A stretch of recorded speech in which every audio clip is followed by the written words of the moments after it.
এই জন্য আমরা আসুন জিলহজ মাস সংক্রান্ত কিছু বিষয়, যে বিষয়গুলি আমাদের না বললেই নয় এবং যে বিষয়গুলি আমাদের না জানলেই নয়, এরকম কিছু বিষয় নিয়ে আজকে সংক্ষিপ্ত আলোচনা রাখি। প্রথম কথা হলো, এই জিলহজ মাস আল্লাহ সুবহানাহু ওয়া তাআলার কাছে কেমন দামি মাস। আমরা যদি পবিত্র কোরআনুল কারীমের দিকে একটু চোখ রাখি, সেখানে আমরা বুঝতে পারি যে এই মাস সম্পর্কে আল্লাহ সুবহানাহু ওয়া তাআলা পবিত্র কালামুল্লাহ শরীফে শপথ করেছেন, কসম করেছেন। তো কসম খাওয়া, যেখানে আল্লাহ কসম খাবেন আর যেই ব্যক্তি বা যেই বস্তু সম্পর্কে কসম খাবেন, অবশ্যই সেই বস্তুটি আল্লাহর কাছে খুবই প্রিয়, দামি। এই কারণেই আল্লাহ পাক সেই বিষয় বা সেই বস্তু নিয়ে কসম খান। যেমন আল্লাহ পাক মক্কা নগরীকে পছন্দ করেন নাকি অপছন্দ করেন? পবিত্র মক্কাকে নিঃসন্দেহে পছন্দ করেন। এজন্য রব্বুল আলামিন সূরা বালাদ, একটা সূরা নাজিল করেছেন, সূরা আল বালাদ।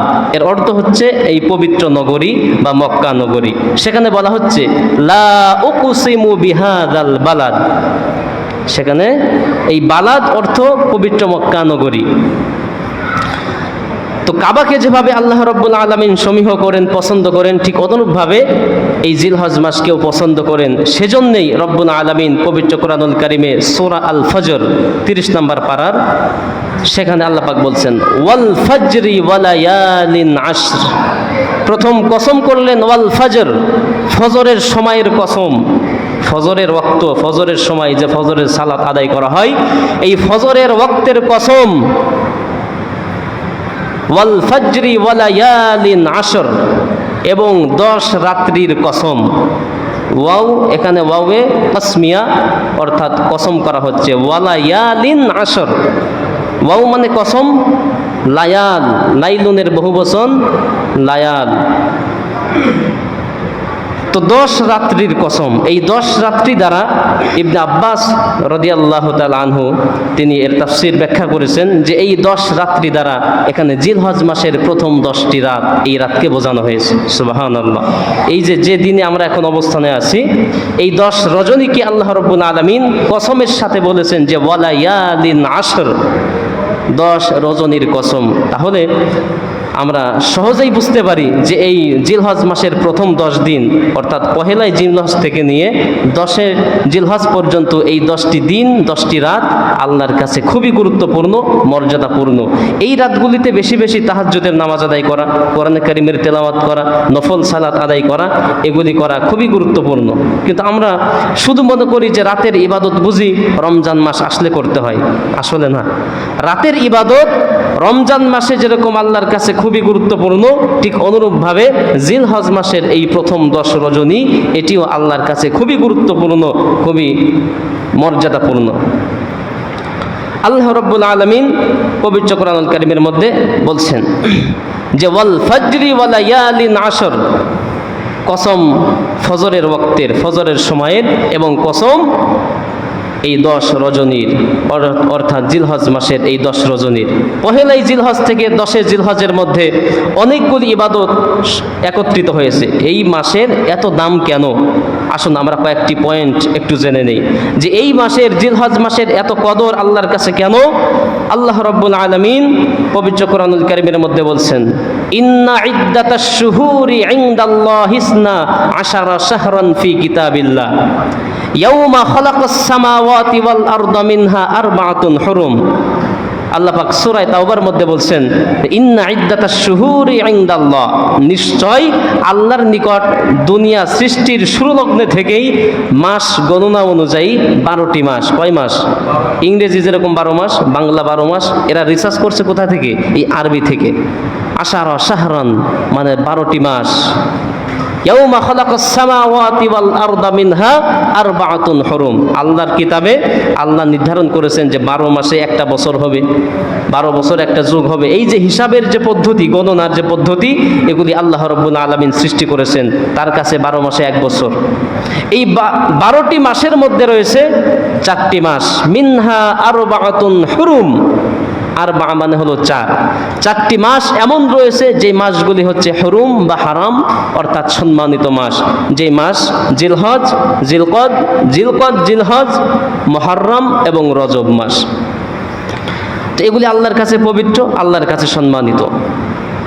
এবং আরেকটি কারণ, এই জিলহজ মাস আল্লাহর কাছে বেশি পছন্দনীয় হওয়ার আরেকটি কারণ হলো এই মাসেই একত্রিত হয় কয়েকটি ইবাদত। 1 নম্বরে এই মাসের মধ্যে রয়েছে বৃহত্তম একটি ইবাদত, ইসলামের পঞ্চম স্তম্ভের মধ্যে একটি স্তম্ভ হলো পবিত্র হজ। এই হজ এই মাসে সংগঠিত হয়। এই মাসের এত দাম আল্লাহর কাছে কেন? কারণ এই মাসে এমন একটি ইসলামের শিআরকে পৃথিবীর বুকে মানুষেরা জাহির করে মুসলমানদের অস্তিত্বকে বহির্প্রকাশ করতে চায়, জানান দেয় পৃথিবীকে যে আমরা আল্লাহর গোলাম, আমরা আল্লাহর বান্দা। সেই ইবাদতের নাম হচ্ছে কুরবানি, কুরবানি করা।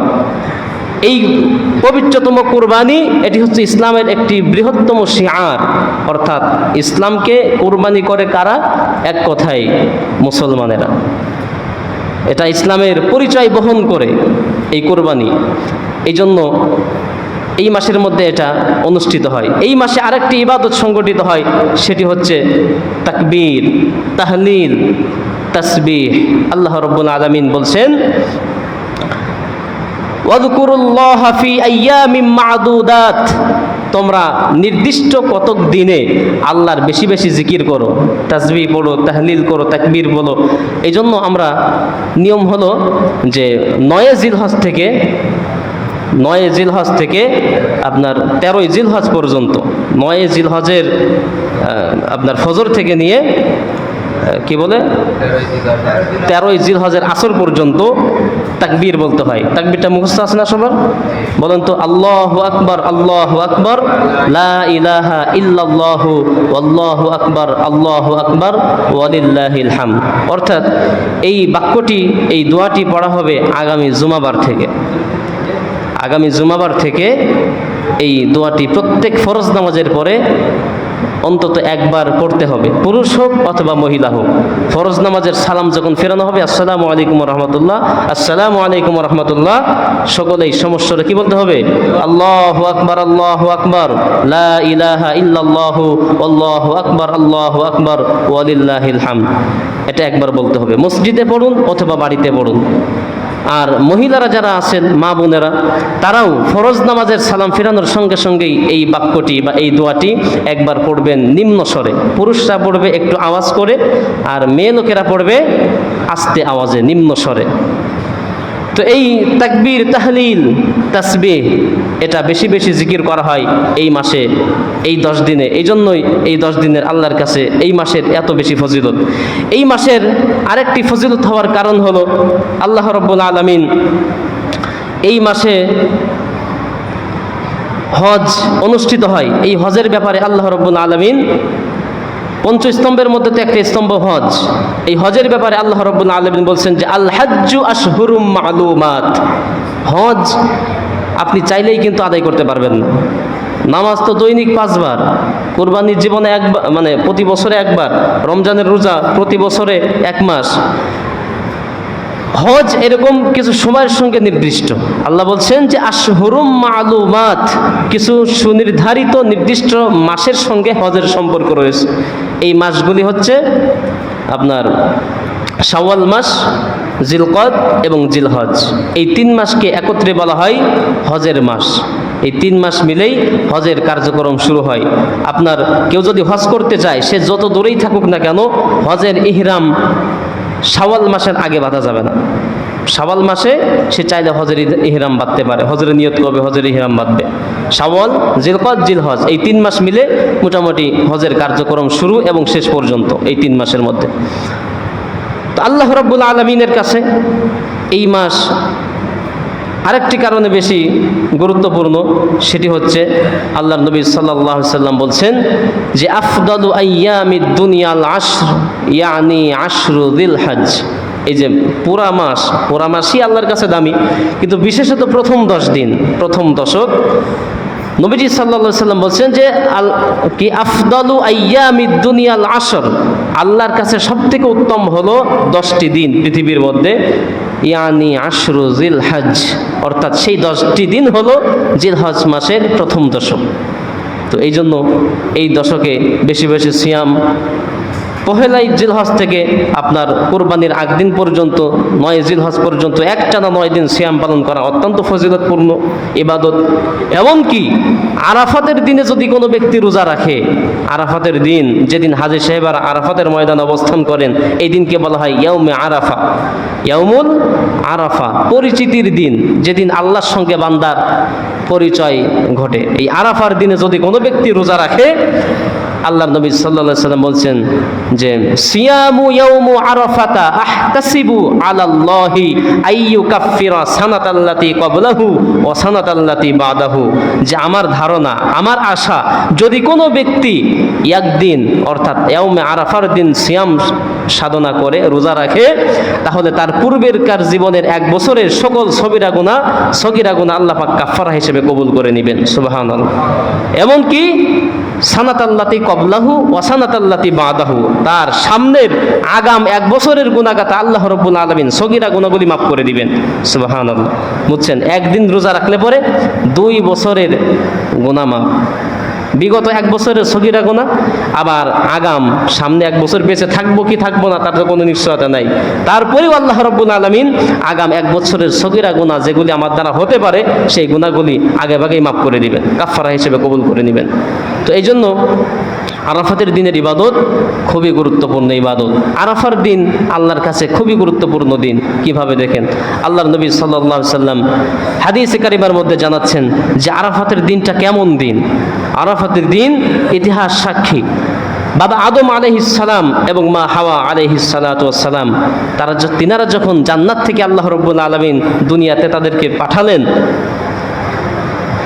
মা হাওয়া আলাইহিস সালাম তিনি এসেছিলেন জেদ্দায়, বর্তমান জেদ্দা। এই জেদ্দার নাম জেদ্দা কেন রাখা হয়েছে জানেন? শব্দের বিশ্লেষণে পাওয়া গেছে জাদ্দুন এবং জাদ্দাতুন মানে হচ্ছে দাদি নানি অথবা দাদা নানা। আরবিতে আবুন মানে পিতা, উম্মুন মানে মা, আম্মুন মানে চাচা, আখুন মানে ভাই, উখতুন মানে বোন, আম্মাতুন মানে আপনার মামা অথবা খালু। ঠিক অনুরূপভাবে জাদ্দুন বা জাদ্দাতুন, জাদ্দুন অর্থ হলো দাদা এবং নানা, আর জাদ্দাতুন অর্থ দাদি এবং নানি। এই যে জেদ্দা বলা হয় এই জিদ্দুন বা জাদ্দাতুন থেকে এই জেদ্দা শব্দ এসেছে, মানে হলো আদি মাতা অর্থাৎ দাদি। আদি মাতা মানে কি? অর্থাৎ দাদি। আমাদের দাদিকে আদি মাতাকে হযরত হাওয়া আলাইহিস সালাতু ওয়াস সালাম। তো তিনাকে আল্লাহ রাব্বুল আলামিন এই জেদ্দা নগরীতে আসমান থেকে নামিয়েছিলেন, এই জন্যই এই স্থানকে বলা হয় জেদ্দা। কি বলা হয়? জেদ্দা বা জাদ্দা অর্থাৎ দাদি বা আদি মাতা। তো এই জন্যই জেদ্দাকে জেদ্দা বলা হয়। আল্লাহ রাব্বুল আলামিন তাকে ওখানে পাঠিয়েছিলেন এবং পিতা আদম আলাইহিস সালাতু ওয়াস সালামকে সিংহলে যখন পাঠানো হলো, মা হাওয়া আলাইহিস সালাম খুব বেশি তাকে দৌড়াইতে হয় নাই, মেয়ে মানুষ তো। আল্লাহ পাক সবসময় চেয়েছেন যে মেয়েরা একটু আরামে এসে থাকুক, মেয়েরা একটু আরামে আয়েসে থাকুক। কিন্তু পিতা আদম আলাইহিস সালাম সেই আপনার সিংহল থেকে সেখান থেকে ঘুরতে ফিরতে নদী নালা খাল বিল বন জঙ্গল পাড়ি দিতে দিতে দীর্ঘদিন পরে জেদ্দায় আরাফাতের ময়দানে এসে মা হাওয়া আলাইহিস সালাতু ওয়াস সালামের সঙ্গে সাক্ষাৎ হয়ে গেল। সুবহানাল্লাহ। এই জন্য আরাফা মানে হলো চেনা, পরিচিত হওয়া। এই আরাফাতের ময়দানে এসে যখন দুইজন একত্রিত হলেন, তখন এই জায়গার নাম কি করা হলো? আরাফা, মানে পরিচিতির জায়গায়, যেই জায়গায় এসে তারা স্বামী স্ত্রী উভয় মিলিত হয়েছিল। এটা হচ্ছে আরাফাতের ময়দান।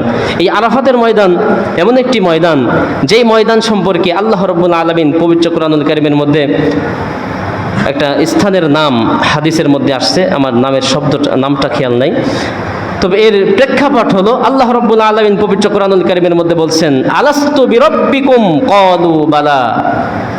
আল্লাহ পাক বাবা আদম আলাইহিস সালাতু ওয়াস সালামকে এই আরাফাতের ময়দানে যখন মা হাওয়ার সঙ্গে সাক্ষাৎ হলো, পিতা আদম আলাইহিস সালাতু ওয়াস সালাম, আদম আলাইহিস সালামের ঐরস জাত, আমরা যে মানব জাতি, সকল মানুষের রূহকে, আত্মাকে পিঁপড়ার মতো, কিতাবের মধ্যে আসছে যে পিপিলিকার মতো তাদের আকৃতি দেওয়া হলো, মানে খুবই ক্ষুদ্র ক্ষুদ্র আকৃতি দেওয়া হলো, এবং পিতা আদম আলাইহিস সালামের সামনে তাদেরকে ছেড়ে দেওয়া হলো। তাদেরকে কি করা হলো, মানে আমাদের আত্মাকে, আমাদের রূহকে ছেড়ে দেওয়া হলো। এখন সকল রূহকে, আত্মাকে আল্লাহ রাব্বুল আলামিন সেদিন প্রশ্ন করেছিলেন, আলাস্তু বিরাব্বিকুম, আমি কি তোমাদের রব নই? আমরা সকল আত্মা সেদিন এক বাক্যে স্বীকার করেছিলাম, স্বীকৃতি দিয়েছিলাম, ক্বালু বালা, যে হে আল্লাহ, কেন নয়। শুধু যদি বলতাম যে হ্যাঁ আপনি আমাদের রব, একটা কথা ছিল। আরবিতে বালা মানে হচ্ছে কেন নয়, মানে অবশ্যই, আর নাম মানে হ্যাঁ। তুমি কি খেয়েছো? হ্যাঁ খেয়েছি, স্বাভাবিক হিসাব। যদি বলা হয় তুমি খেয়েছো, কেন নয়, মানে কেন খাবো না, আমার কি খাবার নাই, আমি কি খেতে পারি না, তখন অনেক মানে প্রশ্নের জন্ম নেয়। তো এই জন্য আমরা সেদিন বলেছিলাম ক্বালু বালা, যে কেন নয়, আপনি কেন আমাদের রব হবেন না? আপনি তো আমাদের সৃষ্টিকর্তা, আপনি আমাদের রিজিকদাতা, আপনি আমাদের পালনকর্তা, আমাদের হায়াতদাতা, আমাদের মৃত্যুদাতা, আমাদের সকল প্রকার বিপদ আপদে আপনি ত্রাণকর্তা, কেন নয়, আপনি আমাদের রব কেন নয়? এই যে সেদিন আমরা সাক্ষ্য দিয়েছিলাম, এই জায়গাটি ছিল এই আরাফাতের ময়দানের খুবই নিকটবর্তী একটা জায়গা। সেটি ছিল এই জায়গা যেখানে আল্লাহ রাব্বুল আলামিন আমাদের থেকে তার খোদাইত্বের, তার বড়ত্বের স্বীকৃতি নিয়েছিলেন। এই আরাফাতের ময়দান সম্পর্কে আল্লাহর নবী সাল্লাল্লাহু আলাইহি সাল্লাম বলছেন যে আরাফাতের ময়দান, নবীজি সাল্লাল্লাহু আলাইহি সাল্লাম জীবনে একবার হজ করেছেন। কয়বার? একবার। বিষয়টা একটু কেমন না, যে নবীর বাড়ি মক্কায়, মদিনায়, নবীজির বাড়ি মক্কায় আর শ্বশুর বাড়ি মদিনায়। বলেন নবীর বাড়ি কোথায় আর শ্বশুর বাড়ি কোথায়? এরপরেও এরকম মহামানব যিনি নবী, তিনি জীবনে হজ করেছেন মাত্র একবার। সেটা হলো নবীজির তিরোধানের আগের বছর, মানে তিরোধান করবেন মাত্র 3 মাস বাকি, এরকম সময় যে হজ আসলো, এই হজ তিনি জীবনের সর্বশেষ এবং সর্বপ্রথম হজ ছিল এটি। তো একবার তিনি হজ করেছেন। এই হজের যেদিন আরাফাতের ময়দান, অর্থাৎ ঈদের আগের দিন, কুরবানির আগের দিন, এই আরাফাতের ময়দানে আল্লাহর নবী সাল্লাল্লাহু আলাইহি সাল্লামের কাছে একটা ওহী নাজিল হলো। এই ওহীটা পবিত্র কোরআনুল কারীমের মধ্যে 6 নম্বর পারা সূরাতুল মায়েদার 3 নম্বর আয়াতে লিপিবদ্ধ করা হলো। আয়াতটি কি ছিল? আল্লাহ রাব্বুল আলামিন বলছেন, আল-ইয়াউমা আকমালতু লাকুম দীনাকুম ওয়া আতমামতু আলাইকুম নি'মাতি ওয়া রাদিতু লাকুমুল ইসলাম দীনা। আল্লাহ বলছেন, ও নবী, আল-ইয়াউমা, আজকের দিন, আজকের দিন অর্থাৎ আরাফাতের দিন, আজকের দিনে আমি তোমাদের জন্য পরিপূর্ণ করে দিলাম, আকমালতু লাকুম দীনাকুম, তোমাদের দিনকে, তোমাদের ধর্মকে তোমাদের জন্য পূর্ণ রূপ দিয়ে দিলাম, ওয়া আতমামতু আলাইকুম নি'মাতি, আর আমার নিয়ামত তোমাদের জন্য আমি পরিপূর্ণ করে দিলাম। আমাদের জন্য অর্থাৎ মুসলমান জাতির জন্য আল্লাহ পাকের নিয়ামতের পূর্ণতা পেয়েছিল কোন দিনে বলেন তো? আরাফাতের দিনে। কিছু কিছু বিষয় একটু মুখ দিয়ে বলবেন, মনে থাকবে। আরাফাতের দিনে মুসলমানদের সকল নিয়ামতের পূর্ণতা পেয়েছিল। একজন ইহুদি, ইসলামের মুসলমানদের দ্বিতীয় খলিফা, দ্বিতীয় প্রেসিডেন্ট মুসলিম জাহানের হযরত ওমর ইবনুল খাত্তাব রাদিয়াল্লাহু তাআলা আনহুকে প্রশ্ন করছে একজন ইহুদি যে, আমিরুল মুমিনিন, আপনাদের পবিত্র ধর্মীয় গ্রন্থে অর্থাৎ আল কোরআনে এমন একটি আয়াতে কারিমা রয়েছে, যেই আয়াতটি যদি আমাদের ধর্মীয় কিতাবে অর্থাৎ আমাদের তাওরাত আছে, জাবুর, এই সকল কিতাবে যদি আল্লাহ পাক নাজিল করতেন, আমরা ওই দিনটাকে ঈদের দিন বানাই নিতাম। ওই দিনকে কি করতাম? ঈদ পালন করতাম। আমরা ঘোষণা দিতাম যে আমাদের ধর্মীয় ঈদ হচ্ছে এই দিন। ওমর রাদিয়াল্লাহু তাআলা আনহু বললেন, আচ্ছা বলো তো দেখি সেই আয়াতটা কি। তিনি তখন সূরা মায়েদার এই 3 নম্বর আয়াতের অংশটা তেলাওয়াত করলেন, যে আল্লাহ পাক বলছেন, আল ইয়াউমা আকমালতু লাকুম দীনাকুম ওয়া আতমামতু আলাইকুম নি'মাতি ওয়া রাদিতু লাকুমুল ইসলাম দীনা। আল্লাহ পাক যে এই আয়াতটি নাজিল করেছিলেন, আপনি কি জানেন এই আয়াতটি কখন নাজিল হয়? ওমর রাদিয়াল্লাহু তাআলা আনহু বললেন, কেন নয়, অবশ্যই আমি জানি, আমি উপস্থিত ছিলাম প্রিয় নবী সাল্লাল্লাহু আলাইহি সাল্লাম যখন বিদায় হজের ভাষণে আরাফাতের ময়দানে যখন তিনি অবস্থান করতেছিলেন, সেই মুহূর্তে পবিত্র কোরআনের এই সূরা মায়েদার 3 নম্বর আয়াত নাজিল হয়। আমি নিজে ওমর সেদিন নবীর পাশে উপস্থিত ছিলাম। সুবহানাল্লাহ। তো এই আয়াতটি নাজিল হয় আরাফাতের দিনে। তার মানে আরাফাতের দিনে আল্লাহ রাব্বুল আলামিন মুসলমানদের জন্য তার নিয়ামতকে পরিপূর্ণতা দান করেছেন এবং মুসলমানদের জন্য ইসলামকে একটি মনোনীত ধর্ম হিসাবে সেদিন আল্লাহ পাক কবুল করেছিলেন। সেই দিনটি ছিল ইয়াউমে আরাফা, অর্থাৎ আরাফাতের দিন। আরাফাতের দিনের অনেক ফজিলত। আরাফাতের দিন এমন একটি দিন, আপনি 6 লক্ষ টাকা 10 লক্ষ, অনেক দেশ আছে যেই দেশ থেকে হজ করতে গেলে তাদের 10 লক্ষ 15 লক্ষ 20 লক্ষ টাকা গুনতে হয়, যাদের টাকার মান একেবারেই কম, আমাদের কাগজের মতো তাদের টাকার মান। তো তাদের 10 লক্ষ 12 লক্ষ টাকা খরচ করে কাবায় যেতে হয়, হজ করতে হয়। এই বেচারা যদি 10 লক্ষ 15 লক্ষ টাকা খরচ করে, তাদের কথা বাদই দিলাম, আমাদের কথাই বলি, 6 লক্ষ টাকার কমে হয়তো সম্ভবত হজের ব্যবস্থা আছে কিনা আমার সঠিক জানা নাই। এই 5 লক্ষ 6 লক্ষ টাকা খরচ করে হজে গেলেন, কিন্তু একদিন ওখানে থাকলেন 15 দিন 20 দিন, একদিন শুধু আরাফাতের দিন আপনি আরাফাতের ময়দানে কোনো কারণে যান নাই। আপনি ঘুমিয়েছিলেন, অথবা অসুস্থ ছিলেন, অথবা আপনি স্থান ভুলে গেছেন, ঠিক আছে, আপনি হারিয়ে গেছেন। যে কোনো কারণে যদি আরাফাতের ময়দানে আপনি অবস্থান না করেন, আপনার সম্পূর্ণ হজ বাতিল। সম্পূর্ণ হজ কি বাতিল। কিন্তু যদি আপনি শুধুমাত্র 1 মিনিটের জন্য হলেও আরাফাতের ময়দানে, কিতাবের মধ্যে আসছে যে যদি কোনো ব্যক্তি আরাফাতের ময়দান চেনে নাই, ঠিক আছে, সবার আগে গেছে, যে দেখে কেউ নাই, উনি বুঝতেও পারে নাই যে আসলে এটাই আরাফাতের ময়দান, উনি ঘোড়ার উপরে আছে বা গাধার উপরে আছে, ওই ময়দানের উপর দিয়ে তিনি পার হয়ে চলে গেছেন। কিন্তু ওই সময়টা ছিল কি আরাফাতের দিনের মধ্যে ওই সময়টা পড়ে গেছে। একটা ময়দান পার হতে ঘোড়ার উপরে কত মিনিট লাগে? এই 1.5 মিনিট 2 মিনিট বা 5 মিনিট 7 মিনিট, এই 5-7 মিনিট শুধু এই বেচারা পার হয়ে চলে গেছে, এই বেচারার হজ আদায় হয়ে গেছে। সুবহানাল্লাহ। এই আরাফাতের ময়দান, এই জমিনটা আল্লাহর কাছে এত দামি, এত পবিত্র জমিন যে ও অবস্থান করে নাই, কিন্তু এই জমিনের উপর দিয়ে উনি গাড়ি চালায় চলে গেছে, অথবা উটের উপরে ঘোড়ার উপরে সওয়ার হয়ে হেঁটে চলে গেছে। উনি বুঝতে পারে নাই যে এটা আরাফাতের ময়দান। পরে শুনলো যে হ্যাঁ, আমি যেই জায়গার উপর দিয়ে আসছিলাম ওটাই ছিল আরাফাতের ময়দান। এ ব্যক্তির হজ আল্লাহর কাছে কবুল হয়ে গেছে। সুবহানাল্লাহ। এত দামি এই আরাফাতের ময়দান হাশরের ময়দান হবে। কিসের ময়দান হবে?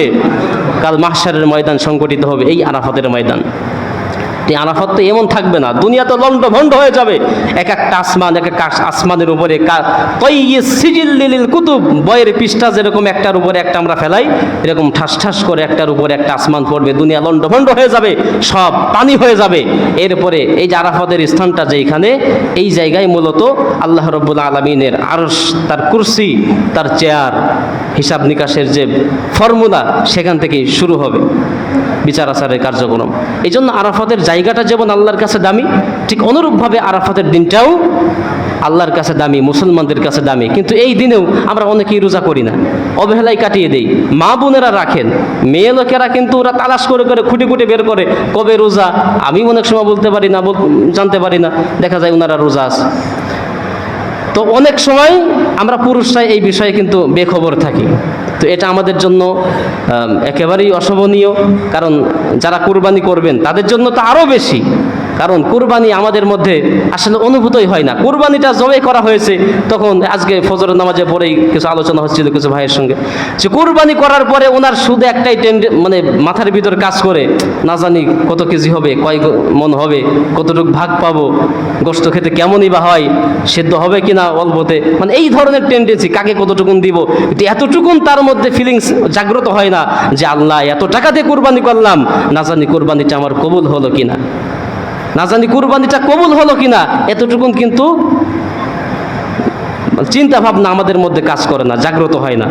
শুধু মাথায় আসে কি যে কয় মন হয়, টার্গেট করেছিলাম 3.5 মন হবে, না জানি টার্গেট পড়ে কিনা, এই ধরনের চিন্তা ভাবনা। না ভাই, একটু ভেতর থেকে, আপনার ভেতর থেকে একটু কুরবানিটাকে অনুভূত করুন, একটু চিন্তা করুন যে কুরবানি জিনিসটা আসলে কি। আল্লাহ রাব্বুল আলামিন বলছেন, লা ইয়ানালাল্লাহা লুহুমুহা ওয়ালা দিমাউহা ওয়ালাকিন ইয়ানালুহুত তাকওয়া মিনকুম। বান্দা, তুমি যে কুরবানি করেছো নাদুস নুদুস একটি গরু, ওই গরুর গোশত, হাড্ডি, চামড়া, রক্ত কিছুই আমি আল্লাহর কাছে পৌঁছাই না। ওয়ালাকিন ইয়ানালুহুত তাকওয়া মিনকুম। বান্দা, তোমার অন্তরের আল্লাহ ভীতি আর আল্লাহর প্রতি যে প্রেম, এটাই আমি আল্লাহর কাছে পৌঁছে থাকি। সুবহানাল্লাহ। এই জন্য আমাদের উচিত কুরবানির দিন গোশত যা হওয়ার ওটা হবেই, আপনার ভাগে যতটুকু আপনি পাবেন ওটা আপনি পাবেনই, চিন্তা করেন আর নাই বা করেন। বৃষ্টি যদি হয় সারাদিন, তাও ওই গরুতে যে গোশত হওয়া সেটাই হবে। বৃষ্টি যদি নাও হয়, তাও একই গোশত হবে। সুতরাং বৃষ্টি হলো কি না হলো, লোকজন পেলেন কি না পেলেন, এইগুলা নিয়ে চিন্তা করে শুধু শুধু কুরবানির মাহাত্ম্য থেকে, কুরবানির ফজিলত থেকে নিজেকে দূরে রাখা, এটা বোকামির কাজ। একটু ভেতর থেকে চিন্তা করেন যে কুরবানির ইতিহাস কি ছিল। পিতা আদম আলাইহিস সালামের সন্তান হাবিল কাবিল তারা কুরবানি করেছিলেন। এক ভাইটা কুরবানি কবুল হলো না, কারণ তার চাহিদাই ছিল দুনিয়া, তার চাওয়া পাওয়া সব ছিল দুনিয়া পাওয়ার জন্য, তার কুরবানি ছিল। এই জন্য আল্লাহ পাক কুরবানি কবুল করলেন না। এখন অবস্থা যদি এমন হতো, আপনি 1.5 লক্ষ টাকা দিয়ে গরু কিনে কুরবানি দিচ্ছেন 4 ভাগে বা 5 ভাগে, অথবা আপনি একাই, কিন্তু কুরবানি ওই আগের সময়ে যেমন কুরবানি রেখে আসা হতো একটা উঁচু টিলার উপরে অথবা পাহাড়ের উপরে, আসমান থেকে গায়েবী আগুন এসে এটাকে ঝলসে দিত, পুড়িয়ে দিত, তখন এই বেচারা তিনি তৃপ্তি পেতেন, যাক আমার কষ্টের কুরবানিটি কবুল হয়েছে, কারণ সচক্ষে তিনি দেখতে পেরেছেন। আর যার কুরবানি কবুল হতো না, তার কুরবানি অক্ষত থেকে যেত, সে তখন লজ্জিত হতো। এখনকার সময়ে আমাদের অবস্থা যদি এই হতো যে আপনি এত টাকা খরচ করে, মোটামুটি 2-4-5 গ্রামের লোক জানে যে আপনি এইরকম একটা ভাইরাল গরু কিনেছেন, এখন এই গরু কুরবানি করলেন, কুরবানি হলো না, এটা আল্লাহ পাকের কাছে কবুল হলো না। সেটা যদি আল্লাহ পাক প্রকাশ করে দিত, তাহলে আমাদের সমাজে যারা কুরবানি করে অধিকাংশ মানুষ সকালবেলায় মুখ দেখাতে পারতো না, তিনি মুখ দেখাতে পারতেন না সমাজে, যে আহারে আমার কুরবানি কবুল হয় নাই, তিনি লজ্জায় মুখ দেখাতে পারতেন না। এই জন্য আল্লাহ রাব্বুল আলামিন উম্মতে মুহাম্মাদীকে সম্মান দিয়েছেন যে বান্দার তার কুরবানি কবুল হোক বা না হোক, এটাকে আমি চাপা রেখে দিই, এটা গোপন রেখে দিই। তা আল্লাহ পাক দয়া করে আমাদের এই কুরবানি হোক বা না হোক বিষয়টিকে গোপন রেখেছেন, চাপা দিয়ে রেখেছেন, তবে এক সময় জানাবেন, সেটা হলো হাসরের ময়দানে। আল্লাহ পাক বলছেন সব কিছুতে লেখা হচ্ছে, সেদিন বলা হবে ইকরা কিতাবাকা কাফা বিনাফসিকা আল-ইয়াউমা আলাইকা হাসিবা। বান্দা তুমি তোমার এই লিখিত কিতাব পড়ো, তোমার আমলনামা সব লেখা আছে, তোমার নামাজ, তোমার হজ, যাকাত, দান, সদকা, সত্যবাদিতা, ভালো আমানতদারিতা সব কিছু লেখা আছে, তোমার বই তুমি পড়ো। কাফা বিনাফসিকা আল-ইয়াউমা আলাইকা হাসিবা, আজকে তোমার হিসাবের জন্য তুমি নিজেই যথেষ্ট হয়ে যাবে যে তুমি জান্নাতি নাকি জাহান্নামী। এই জন্য আল্লাহ পাক এটাকে চাপা দিয়ে রাখছেন, এখন প্রকাশ করবেন না। তো এই জন্য এতটুকুন অনুভূতি আমাদের ভিতর থাকা দরকার যে আমার কুরবানি কবুল হচ্ছে কি না। তবে কিছু ফর্মুলা আছে, কিছু বিষয় আছে, কিছু টিপস আছে, যে বিষয়গুলি যদি আপনার মধ্যে থাকে অথবা না থাকে, তাহলে আমি বুঝতে পারি যে আমার কুরবানি আদৌ হচ্ছে নাকি হচ্ছে না। সেই বিষয়ের মধ্যে 1 নম্বর, আপনার সম্পদ হালাল নাকি হারাম। আপনি যদি হারাম টাকা দিয়ে কুরবানি করেন, 5 ভাগই কুরবানি, আপনি মনে করলেন 4 জনেরটা তো হালালই আছে, আমি ভিতরে একটা ঢুকাই দিই হারাম, আপনার অংশটা কি? আপনি 20,000 মেরে দিলেন, এটা ছিল হারামের টাকা, তাহলে আপনারটা তো গেলই, আপনার সাথে যে আরো 4 জন ছিল তাদেরটাও সব নাজায়েজ হয়ে গেল, শুধু গোশত খাওয়াই হলো, কিন্তু কুরবানি আল্লাহর কাছে কবুল হলো না। ঠিক অনুরূপভাবে আপনার নিয়ত যদি থাকে মানুষকে খুশি করা, মানুষকে দেখানোর জন্য, তাহলেও একই অবস্থা, আপনার কুরবানি কবুল হবে না, শুধু গোশত খাওয়াই হবে। আপনার নামাজের কোনো খবর নাই, ফজরের নামাজে মুসল্লির কোনো খবরই নাই, 1 লাইন 1.5 লাইন যা পায় তাও সব বুড়া দুড়া, ঠিক আছে, এরকম অবস্থা। মানে এরা আর কিছু করার নাই, কি করবে, এখন নামাজে আসে, মসজিদে আসে। কিন্তু আসলে আল্লাহ পাক যাদের নামাজ চান তারা হচ্ছে যুবক। কাদের নামাজ চান? যুবকদেরকে চান আল্লাহ পাক, যে যুবকরা যেন আমার দলে ভেড়ে, যুবকরা যেন আমার কর্মী হয়, আমার দলে ভেড়ে। এই জন্য পৃথিবীতে যত নবী পাঠিয়েছেন সব নবী ছিলেন যুবক। কি ছিলেন? যুবক আর তরুণ, সব নবীরা ছিলেন যুবক। কোন নবীকে আল্লাহ পাক বুড়ো বয়সে নবুয়ত দান করে নাই। কিন্তু আমাদের অবস্থা কি, যখন বুড়া হই, দাড়ি মোচ চামড়া টামড়া সব কিছু যখন আর অকেজো হয়ে যায়, তখন আসি আল্লাহ আল্লাহ করি, মসজিদে আসি। কিন্তু না, আপনার উচিত ছিল আপনার যৌবন বয়স থেকেই আল্লাহর দলে ভিড়ার। আল্লাহর দলে মানে এখানে আবার রাজনীতির গন্ধ পেয়েন না। আল্লাহর দলে মানে আপনি নামাজি হবেন, আপনি আমানতদারি হবেন, আপনি সত্যবাদী হবেন, ইত্যাদি ইত্যাদি। তো কোন নবী যেরকম বুড়া বয়সে নবুয়ত পায় নাই, সবাই পেয়েছেন যুবক বয়সে। আপনি যুবক, আপনাকে তো ফজরের নামাজে আমি পাই না ভাই, আপনাকে তো আসরের নামাজে পাওয়া যায় না, আপনি সন্ধ্যার নামাজে কোথায় থাকেন, এশার নামাজে তো আপনার চেহারাই দেখা যায় না। কেন রে ভাই? আপনি নামাজ পড়লেন না, অথচ কুরবানি নিয়ে খুব মাতামাতি করছেন, আপনার কুরবানি হচ্ছে না ভাই। এটা স্পষ্ট হয়ে গেছে, কারণ আপনার তো ওই মানে কি বলে সূত্রের মধ্যেই আপনার অঙ্ক পড়ে নাই। যে সূত্র দিয়ে আপনি অঙ্ক করবেন সে সূত্রই তো হয় নাই, অঙ্ক সমাধানটা মিলবে কিভাবে? তো ঠিক অনুরূপভাবে বেনামাজির সঙ্গে কেউ ভাগও নিবেন না। আর বেনামাজি যারা কুরবানি করছেন, আপনার কুরবানি কবুল হবে এই আশা বাদ রাখেন, তবে তারপরে কুরবানি করেন যাতে আমাদের একটু গোশত খাওয়া হয়, নাকি? তো এই জন্য বিষয়টা খুবই লজ্জাজনক এবং দুঃখজনক আমাদের জন্য। আপনি নামাজি হন, আল্লাহ পাকের অর্ডার দেখেন, নবীকে আল্লাহ পাক বলছেন, তার নবী যার থেকে বেশি দামি মানুষ পৃথিবীর বুকে আর আছে কেউ, হবে কেউ? সেই নবীকে আল্লাহ পাক বলছেন ফাসাল্লি লিরাব্বিকা ওয়ানহার, নবী আগে নামাজ পড়েন এরপরে কুরবানি করেন, ঠিক কি না? কিন্তু আমরা কি করি, কোরবানি ঠিকই করছি বছরের পর বছর, নামাজের কোনো ধার ধারছি না। আপনি মসজিদে আসতে পারছেন না, বাসায় পড়েন, বাসায় পারছেন না দোকানে পড়েন, সেখানে পারছেন না অফিসে পড়েন, যেখানেই হোক না কেন নামাজটা আপনি আদায় করেন, অন্তত আপনার নামটা যেন আল্লাহর খাতায় নামাজ হিসাবে ওঠে। দ্বিতীয় কথা হচ্ছে যে কোরবানির ভাগ বন্টন নিয়ম নীতি নিয়ে অনেক বিভিন্ন সমাজে বিভিন্ন এলাকায় বিভিন্ন নিয়ম নীতি চালু আছে। আমরা সব সময় চাইবো যে ইসলাম যেটাকে সমর্থন করে, ইসলাম যেটাকে সমর্থন করে সেই অনুযায়ী ভাগ বন্টন করা। আপনি কিভাবে নিয়ম করেছেন, আপনার সমাজ কি চাই, এটা তো ধর্তব্য না। আপনি যদি সমাজকে নিয়েই পড়ে থাকেন, তাহলে নবী মুহাম্মদ সাল্লাল্লাহু আলাইহি সাল্লাম তিনি যদি চাইতেন, তার সমাজ কম বড় ছিল? কুরাইশ বংশ, পৃথিবীর মধ্যে শ্রেষ্ঠ বংশ হচ্ছে কুরাইশ বংশ পৃথিবীর বুকে, আল্লাহর কাছেও যেমন দামি, দুনিয়ার বুকে মানুষ যদি খালি শুনতো কোথাও কোনো দেশে ব্যবসা করতে গিয়ে যে আমি কুরাইশি ব্যবসায়ী, তাকে সবাই সালাম দিত, তাকে সম্মান দিত, তার জন্য চেয়ার ছেড়ে দিত যে মক্কার কুরাইশ বংশের ব্যবসায়ী। তো নবী তো তার সমাজ নিয়ে পড়ে থাকে নাই। এখন নিয়ম হচ্ছে আমরা সবাই জানি কোরবানির ভাগটা 3 ভাগ হবে, এটা হলো মুস্তাহাব, 3 ভাগ করতেই হবে, এটা ফরজ ওয়াজিব কিছু না, এটা মুস্তাহাব, এটা ভালো। 1 ভাগ আপনি অভাব দুঃখীদেরকে দিলেন, 1 ভাগ নিজে রাখলেন, আর 1 ভাগ আত্মীয় স্বজনদেরকে দিলেন, এটা পুরাতন কথা, নতুন কিছু নাই। আরেকটি বিষয় হলো যেই ভাগ আপনি দান করবেন, যেই ভাগটি গরিবদের জন্য দান করা হচ্ছে, সেটা থেকে যদি আপনি আবার ভক্ষণ করেন, আপনার কোরবানি হবেই না, এরকম কিন্তু না, ঠিক আছে? ভুল বুঝবেন না, কথার ভিতরে অনেক সিস্টেম থাকে। আপনি যেই ভাগটি সমাজে দিয়ে দিচ্ছেন, ওই ভাগ থেকে 2-4-5 কেজি আপনি পেলেন, ওটা যদি খান আপনার কোরবানি হবেই না, বিষয়টি কিন্তু এটা নয়। বিষয়টি কি দেখেন, নবীজি সাল্লাল্লাহু আলাইহি সাল্লাম হাদিসের মধ্যে বলছেন, আল আইদু ফি হিবাতিহি কাল কালবি কি দিছে ইয়াকিউ সুম্মা ইয়াইদু ফি ইয়াকিহি। নবীজি সাল্লাল্লাহু আলাইহি সাল্লাম, এই হাদিসটি বুখারী এবং মুসলিমের মধ্যে লিপিবদ্ধ হয়েছে। কোনো ব্যক্তি কিছু দান করলো, কি করলো? কিছু দান করলো, সে যদি ওই হিবা মানে হলো দান করা, ওই দান করা বস্তু আবার ফিরিয়ে নেয়, তার উদাহরণ হচ্ছে ওই কুকুরের নাই যেই কুকুর বমি করে আবার নিজের জিহ্বা দিয়ে ওটা চেটে খায়। বুঝতে পারছেন? এখন আমরা কি কেউ চাইবো যে এই কাজ আমি আপনি করি? এখানে কিন্তু বলা হয় নাই যে তার কোরবানি হবে না। বিষয়টি হলো যেটা আপনি দান করলেন ওইটা আবার ফিরিয়ে যদি নিজে ভক্ষণ করেন, এর উদাহরণ হচ্ছে ওই কুকুরের ন্যায়, যেই কুকুর বমি করে আবার জিহ্বা দিয়ে চেটে খায়, তার ন্যায়। কিন্তু দান হবেই না, বিষয়টি কিন্তু এমন নয়। এই জন্য আমাদের উত্তম হচ্ছে ফরেজ থাকা, উত্তম হচ্ছে বিরত থাকা, যে এইটা আপনার বাসায় যদি আসে তাহলে এটা আপনি আবার দান করে দেন।